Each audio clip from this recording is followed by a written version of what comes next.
House wife जैसे मैं अपने घर का ख्याल रखती हूँ, मैं अपने इसका वार्ड का भी उसी तरह ख्याल रखती हूँ। और ये मेरे साथ है, सब इनका ही है, इनके पीछे पीछे मैं चल रही हूँ।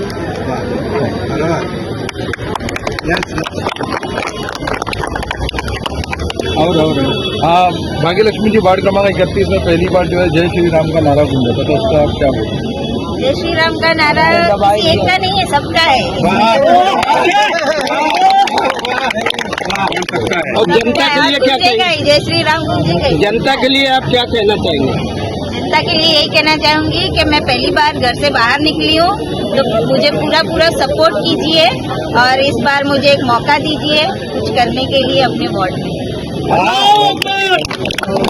खड़ा कर दिया यहाँ पर तख्त बदलना है और ताज बदलना है, गद्दारों का राज बदलना है। जो 26 सालों से एक परिवार आधिपत्य जमा के रखा है, जिसने वार्ड नंबर 31 पर वो जो परिवार है, कभी कांग्रेस में चले जाते थे, कभी समाजवादी में आ जाते थे और कभी भाजपा में चले जाते थे। और इस बार अगर उनको भाजपा टिकट नहीं देती तो उनकी तैयारी थी वापस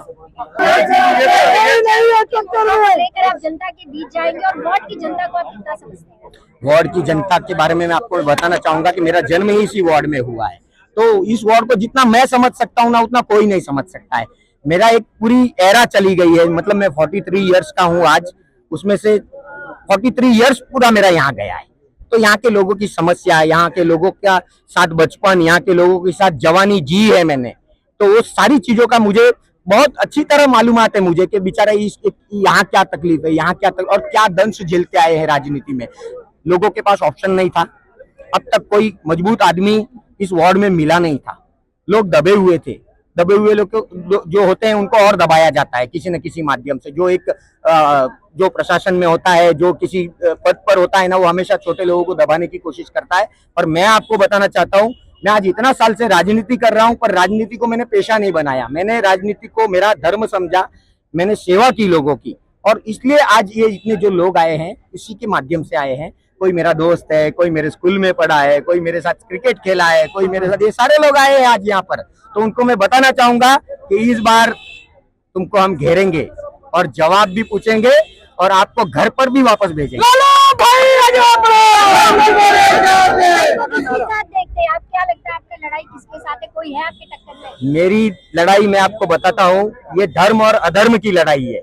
ये जो बोलते हैं ना कि धर्म और अधर्म, अधर्म हमेशा बीच में लाते हैं और लोगों को फंसाने की कोशिश करते हैं, ये धर्म और अधर्म की लड़ाई है। 2014 के बाद में भाजपा ने जो किया है ना, वो सब अधर्म में आता है, अधर्म की कैटेगरी में आता है। तो वो अधर्म के खिलाफ मेरा इस बार बिगुल बजा है। और मैं आपको बताना चाहूंगा, यदा यदा हि धर्मस्य ग्लानिर्भवति भारत अभ्युत्थानम अधर्मस्य तदास्मानं सृजाम्यहम्। मतलब जब जब धर्म की हानि होगी, कोई ना कोई निमित्त होगा, और इस बार निमित्त मैं हूँ। और इन लोग को बताना चाहूंगा कि तुम्हारा तख्त और ताज इस बार सब बदल दूंगा, तुम्हारी पूरी दुकान बंद कर डालूंगा। भगवान राम को लेकर जिस तरह की राजनीति की जा रही है, उसे आप कैसे देखते हैं? क्या भगवान राम भाजपा के साथी होंगे? भगवान राम जो थे, भगवान राम के बारे में इन लोग को कुछ भी नहीं मालूम है। भगवान राम जी जो थे, ऐसा बोलते हैं कि राम राज्य में एक धोबी की भी सुनी जाती थी। एक धोबी के कहने पे राम जी ने सीता जी को भेजा था।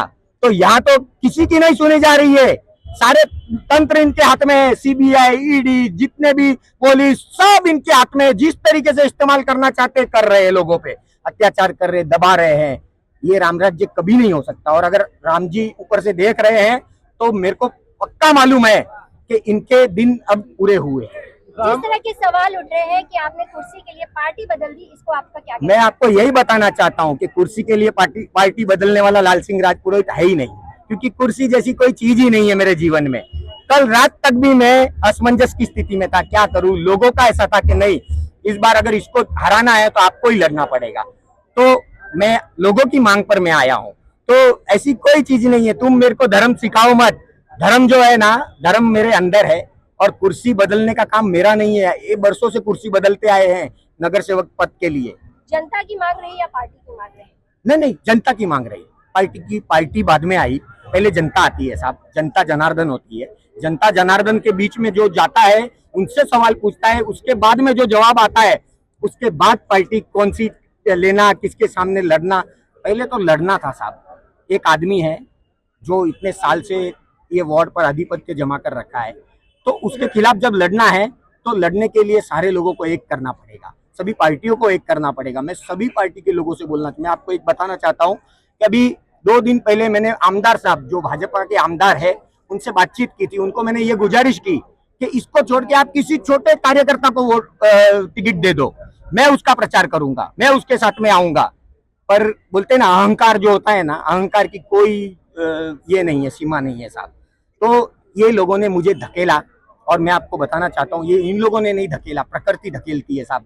जब नाश मनुष्य पर छाता है पहले विवेक मर जाता है, तो इनका विवेक मर गया और इस बार परिवर्तन हम लाएंगे। लालू भाई ये क्या बोले? नहीं, ये मैं यही बताना चाहूंगा कि कांग्रेस में भी यही चलेगा और कांग्रेस में चलना ही चाहिए। मैं कांग्रेस के बाकी भी पदाधिकारियों से बोलना चाहता हूं कि अपने को इन लोग फंसाने की कोशिश करते हैं, अपने को फंसना नहीं है।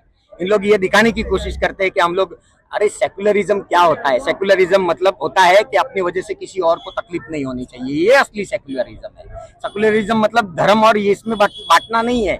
इन लोग जो बोलते हैं बटोगे तो कटोगे, मैं बोलता हूँ कि बराबर बोलते हैं, कोई भी बटो मत, हिंदू मुस्लिम सिख ईसाई सब एक हो जाओ, फिर इन लोग की दुकान नहीं चलेंगी। इन लोग पहले बोलते हैं बटोगे तो कटोगे, फिर बोलते हैं कि नहीं बांटेंगे तो कटेंगे। मतलब इन लोग बांटते हैं फिर काटते हैं, पहले बांटते हैं इन लोग फिर लोगों को काटते हैं।